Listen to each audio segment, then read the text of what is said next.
Saya Cynthia Rompas masih menemani Anda di Kompas Petang. Saudara Anies Baswedan, sowan DPW PKB Jakarta usai keluar putusan DPW yang menyatakan Anies jadi calon tunggal Gubernur Jakarta 2024. Anies juga menanggapi kansnya berpasangan dengan Kaesang Pangarep. Anies menyatakan menerima amanah DPW PKB Jakarta yang menunjuknya sebagai calon Gubernur Jakarta. Anies berharap dukungan DPW PKB DKI Jakarta akan disusul dengan pembentukan koalisi bersama partai-partai lain. Ditanya apakah mau berpasangan dengan Ketua Umum PSI Kaesang Pangarep di Pilkada Jakarta, Anies bilang prioritasnya membangun koalisi lebih dulu, baru menentukan calon wakil gubernur. Oke, cukup. Baik. Ini adalah menyambut keputusan yang telah dibuat oleh PKB yang diumumkan kemarin. Kami sampaikan bahwa ini adalah sebuah kepercayaan, ini adalah sebuah amanah, dan kami sampaikan rasa terima kasih, rasa hormat. Tapi Pak Anies mau nggak kalau dipasangin sama Kaesang? Sekarang ini kita memikirkan bagaimana agar tidak PKB sendirian, tetapi bisa bersama-sama dengan partai yang lain. Karena tidak mungkin bisa mengusung sendirian, bukan? Betul. Jadi urutannya itu dulu. Setelah urutannya itu sudah selesai, baru kita berbicara tentang pasangannya. Wakil Presiden terpilih Gibran Rakabuming Raka turut menanggapi wacana menduetkan Anies Baswedan dan Kaesang Pangarep di Pilkada Jakarta 2024. Gibran bilang bagus dan mendoakan semua pihak yang akan berkontestasi di pemilihan Gubernur Jakarta.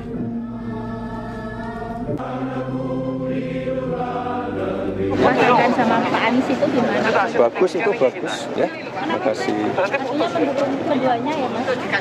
Mendoakan semua calon yang terbaik ya. Terima kasih.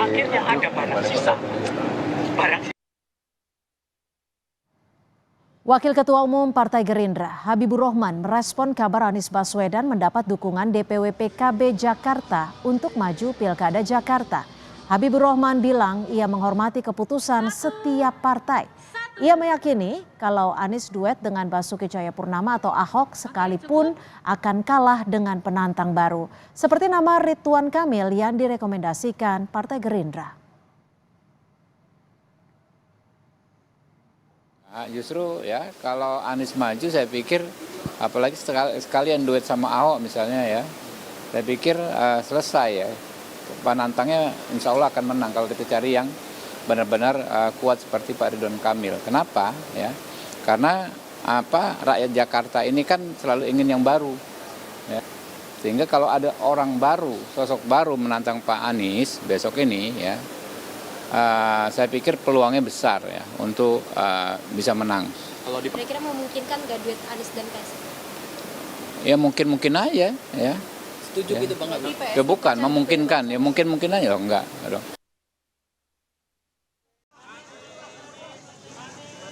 Anies Baswedan jadi rebutan usai dilirik PDI Perjuangan untuk ditimbang jadi calon gubernur Jakarta. Giliran DPW PKB DKI Jakarta memutuskan mendukung Anies Baswedan sebagai calon tunggal gubernur Jakarta. Soal calon wakil gubernur pendamping Anies, DPW PKB Jakarta terbuka dengan siapapun, termasuk Ketua Umum PSI Kaesang Pangarep. Kaesang mengaku tak masalah jika dipasangkan dengan Anies Baswedan, apalagi Anies memiliki tingkat elektabilitas yang tinggi. Ya nggak masalah, saya kira itu juga baik dan kita lihat kan juga Pak Anies juga kalau kita lihat surveinya sekarang juga yang paling tinggi. Jadi ya saya nggak masalah juga kalau nanti pun akan dipasangkan oleh Pak Anies. Dah itu ya. Manuver DPW PKB Jakarta mengumumkan Anies Baswedan sebagai calon tunggal gubernur dan bersambut dengan Kaesang yang tak masalah berpasangan dengan Anies terjadi saat PDI Perjuangan berulang kali melirik dan menimbang Anies sebagai calon gubernur. Beda dengan Pilkada 2017, di mana Anies berseberangan dengan PDIP. Wasekjen PDI Perjuangan, Utut Adianto, kini bahkan menyebut soal ideologi Anies Baswedan merah putihnya tidak diragukan lagi. Kalau orang seperti saya, setiap pilkada itu kan tujuannya untuk menang. Betul Pak. Nah nanti ditimbang-timbang Pak Anies itu seperti apa, popularitas pasti, elektabilitasnya seperti apa. Kalau menurut saya, beliau sudah pernah jadi gubernur, sudah jadi capres, pasti beliau punya Kepatenan sendiri ya Pak. kalau bahasanya Pak Luhut paten, kalau bahasa saya beliau udah orang yang sangat sudahlah, merah putihnya nggak diragukan. Selain faktor elektoral, pengamat politik menilai faktor Jokowi dan residu Pilpres akan menjadi pertimbangan PDIP untuk menentukan calon gubernur, termasuk menimbang nama Anies Baswedan. Bagaimanapun Jakarta sangat krusial dan residu Pilpres belum sepenuhnya berakhir. Jadi siapapun calon yang akan diasosiasikan sebagai figur yang didorong oleh Jokowi atau Prabowo itu akan mendapatkan scrutiny ya, dari PD Perjuangan. Dan kalau misalnya itu yang terjadi, Anies Baswedan lagi-lagi mendapatkan privilege, keuntungan. Jika konstelasi politik Pilpres tereplikasi ke Pilkada Jakarta 2024, figur Anies Baswedan bisa jadi rebutan partai politik. Namun, peta koalisi masih terlampau cair meski Pilkada tinggal 5 bulan lagi. Tim Liputan, Kompas TV. Di saat PDI Perjuangan tengah melirik dan menimbang Anies Baswedan untuk diusung di Pilkada Jakarta, muncul wacana menduetkan Anies dengan Ketua Umum PSI Kaisang Pangarep. Apakah wacana duet Anies Kaisang muncul untuk menghadang PDI Perjuangan dalam menggait Anies? Dan apakah Pilkada Jakarta akan jadi ajang replikasi peta politik Pilpres? Sudah ada Wakil Sekjen PKB Saiful Huda, politisi PD Perjuangan Andreas Hugo Pareira, dan pengamat politik Kunto Adi Wibowo. Terima kasih sudah bergabung bersama kami. Saya langsung ke PKB dulu nih, Mas Saiful. Ini manuver baru setelah PDI Perjuangan melirik dan juga menimbang Anies untuk maju di Pilkada DKI Jakarta? Atau seperti apa? Nggak tahu persis, yang jelas mungkin pertimbangan politik politik di Jakarta. Karena sampai hari ini Des Pilkada DPP belum mendapatkan tembusan surat dukungan dari DPW PKB DKI. Karena secara tahapan memang ini baru tahap pertama dalam pilkada ini. Kebetulan PKB sudah punya mekanismenya yang ajak harus dipatuhi oleh semua struktur partai. Jadi hari ini DPW baru memutuskan untuk mengusung Mas Anies Baswedan, dan setelah itu kita tunggu suratnya. Kebetulan saya termasuk dari 9 tim Des Pilkada DPP belum mendapatkan tembusan dukungan dari DPW PKB DKI terhadap Mas Anies Baswedan. Jadi secara tahapan memang masih ada tahapan lagi. Setelah diajukan oleh teman-teman DPW, nanti suratnya disampaikan kepada DPP, Des Pilkada DPP. Nanti baru ada tahap yang hampir ada 3 tahap berikutnya. Tapi pasti sebelumnya sudah ada diskusi dong, Mas Saiful? Pertimbangannya kah? Belum. Sama sekali? Saya juga belum. Des Pilkada DPP belum dapat penjelasan detail menyangkut soal DPW PKB untuk mengusung Mas Anies Baswedan. Saya ke Bang Andreas. Bang Andreas, ini wacana Anies duet dengan Kaisang Pangarep, PDI merasa dijegal tidak? Karena sebelumnya sudah melirik dan sudah melihat saling memberikan pujian. Bang Andreas, audionya mohon maaf. Ya pertanyaan, apakah Pak Anies berminat gitu sama Pak Kaisang untuk berdua dengan Pak Kaisang?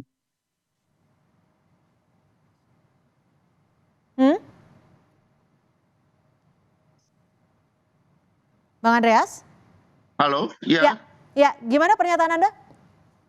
Ya saya nggak tahu, apakah Pak Anies sendiri berminat nggak untuk duet dengan Pak Kaisang? Jadi tapi dari PDI Perjuangan sendiri seperti apa? Melihat ada pergerakan ataupun manuver dari PKB ini?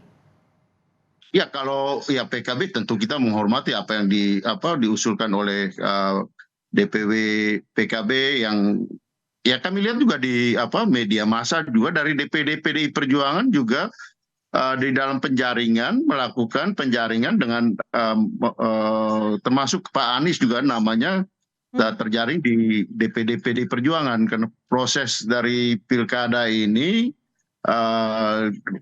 ada 2 tahapan. Tahapan pertama adalah tahapan penjaringan oleh DPD untuk provinsi, untuk gubernur, dan di tingkat kabupaten kota itu oleh DPC, yang kemudian nanti diusulkan ke DPP untuk DPP melakukan penyaringan. Dan tahapan sekarang adalah ya sudah selesai dengan tahapan penjaringan dan dikirim ke DPP untuk selanjutnya dilakukan proses penyaringan. Di dalam proses penyaringan tentu kita akan memperhatikan banyak aspek lah, tentu. Tapi aspeknya itu lebih berat ke Anies Baswedan kah atau seperti apa, Bang Andreas? Gini, jadi sebelum kita bicara nama, tentu setiap partai yang mencalonkan, mengusung pasangan tertentu akan memperhatikan aspek ya elektabilitasnya. Di situ kan kita perhatikan modal sosial dari si calon tersebut. Tentu dukungan politiknya, dukungan politik itu ya dukungan dari partai-partai untuk menggenapi jumlah minimal 20%. Dengan partai mana gitu. Kemudian juga tentu ya kita harus tahu bahwa di dalam pilkada ini ya faktor dukungan finansial itu penting gitu, sehingga tapi ya mungkin kalau Pak Anies tidak ada masalah soal itu gitu. Tapi aspek modal sosial, modal politik itu akan menjadi faktor yang penting untuk dipertimbangkan karena kita mau mencalonkan orang yang bisa memimpin dengan baik dan kemudian memenangkan pilkada itu. Oke, saya ke Pak Kunto. Pak Kunto, kalau Anda melihat dari pergerakan PKB ini, Anda membacanya seperti apa? Duet Anies Kaisang ini secara DNA memungkinkan tidak? Atau ini hanya sekedar jalan untuk menjegal PDI Perjuangan? Ya, yang pertama saya apresiasi dengan pergerakannya PKB yang bisa menggocek gitu kan, kalau bahasa anak muda sekarang, punten Kang Saifuddin gitu. Bisa menggocek konstelasi politik di Jakarta yang sampai sekarang adem ayem aja gitu kan. Dengan paling tidak pergerakan PKB ini membuat banyak partai yang kemudian mengintensifkan komunikasi politiknya untuk membangun koalisi, karena catatannya di Jakarta tidak ada satupun partai yang bisa maju sendirian gitu, Mbak.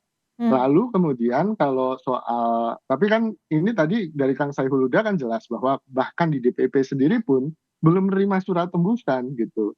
Jadi ini baru usulan dari DPW. Prosesnya pasti masih panjang. Sama dengan Bang Andreas tadi bilang bahwa di PDIP pun juga prosesnya juga masih panjang gitu, Mbak. Menurut saya ini yang kita harus bersabar, dan ini sekali lagi saya apresiasi gocekannya PKB ini luar biasa gitu kan.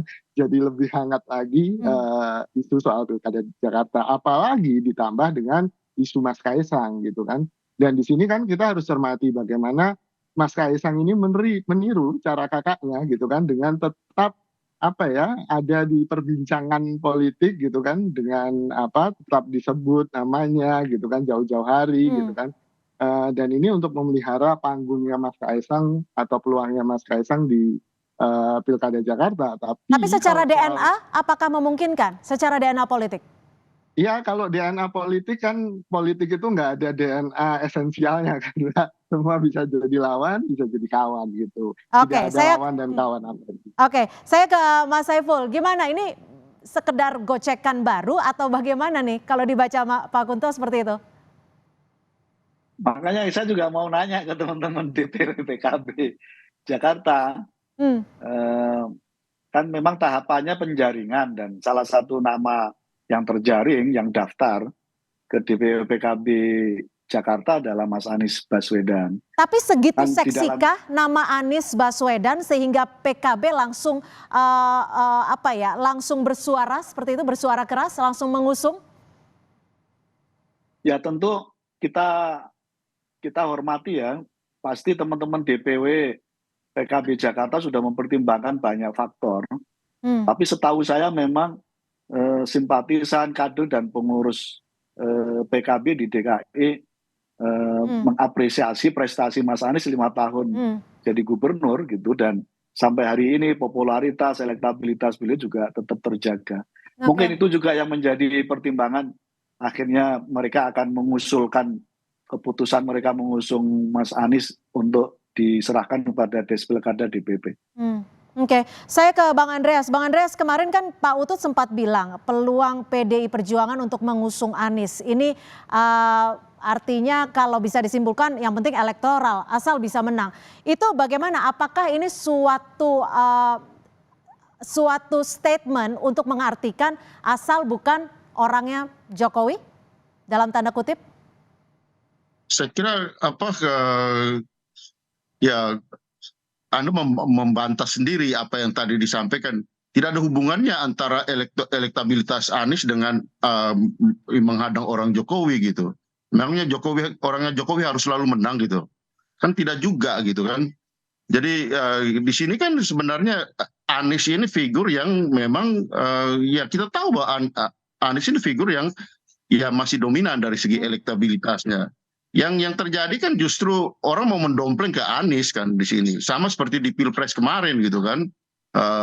Ini kan ya mau mereplikasi tadi kan Mas Kunto sampaikan, ini replikasi ini dengan ya mendompleng siapa yang membutuhkan siapa sebenarnya di dalam proses sekarang ini gitu kan. Kalau kita lihat di sini kan justru ya kalau Mas Kaisang menyampaikan itu kelihatan sekali bahwa dia membutuhkan Anies gitu, mendompleng ke Anies gitu. Apakah ini kemudian cara untuk menjegal yang lain? Saya kira ya Mas Anies tuh politisi yang matang dan paham persoalan. Kita tahu bagaimana kritik-kritik Mas Anies terhadap proses di dalam Pilpres kemarin gitu. Oke, tapi gini Bang Andreas. Termasuk proses sebelumnya yang terjadi sebelumnya, dan ini pun replikasi ini pun terjadi juga gitu di dalam ya menuju ke Pilkada DKI ini gitu. Oke, tapi jadi gini Bang Andreas. Lihat ini transparan gitu, ya, terbuka. Saya potong, maaf. Kalau kita flashback ke belakang, sempat ada saling puji Anies Baswedan. Tapi kalau kita flashback juga di Pilkada 2019, di Pilpres 2024, Anies ini kan di gerbong yang berbeda secara politik maupun ideologis dengan PDI Perjuangan. Ya, Pilkada itu kan figur yang kita lihat di sini kan figurnya. Ya tadi kan Anda sendiri yang mengatakan bahwa Mas Utut menyampaikan itu, artinya penilaian terhadap figur itu ya di sini antara Pak Anies dengan dukungan yang diberikan kepada Pak Anies pada tahun 2019 dengan situasi yang kita semua sudah tahu bahwa ada ya di situ sangat dominan yang namanya politik identitas dan yang lain-lain yang berkembang pada saat itu. Ya alhamdulillah, puji Tuhan bahwa sekarang ini kita berharap bahwa itu tidak terjadi lagi yang namanya politisasi politik identitas itu gitu. Dan di sini ya dengan menampilkan cara berpolitik yang ya lebih elegan dengan menempatkan perform politik, kinerja politik. Ya saya kira di sini membuktikan bahwa ya Pak Anies bisa diterima oleh yang lain juga gitu. Baik. Termasuk di sini DPD PDI Perjuangan ikut mengusulkan Pak Anies. Baik, saya ke Pak Kunto. Pak Kunto, kalau Anda melihatnya Pilkada 2024 ini akan mereplikasi Pilpres kemarin tidak? Dan Pak Kunto? Ya, maaf. Ada peluang besar untuk mereplikasi itu, Mbak. Dalam artian posisinya kan sedang berhadapan-hadapan nih. Koalisi perubahan, ex-koalisi perubahan gitu kan, PKB, Nasdem, dan PKS yang sudah punya chemistry dengan Anies, sangat mudah untuk kemudian membentuk koalisi gitu kan, dan berhadapan-hadapan dengan koalisi Indonesia Maju dari Pak Prabowo dan juga ada Pak Jokowi di situ. Dan PDIP mungkin bisa memilih nih antara keduanya, atau skenario yang lainnya kan juga mungkin. PKB mungkin sama PDIP mumpung ada dua petingginya di sini kan, nanti habis ini ngobrol gitu kan. Atau sangat mungkin PKS dan Nasdem sendirian gitu kan, karena mereka juga punya nama-nama yang lain. Sehingga ini skenarionya masih banyak Mbak yang mungkin terjadi gitu. Kalau ditanya seberapa mungkin, ya kemungkinan besar lebih mudah untuk mereplikasi. Tapi saya setuju dengan Bang Andreas, ada hitung-hitungan modal sosial, modal politik, dan modal finansial. Nah mungkin tiga itu yang kemudian harus dibicarakan antar partai nih.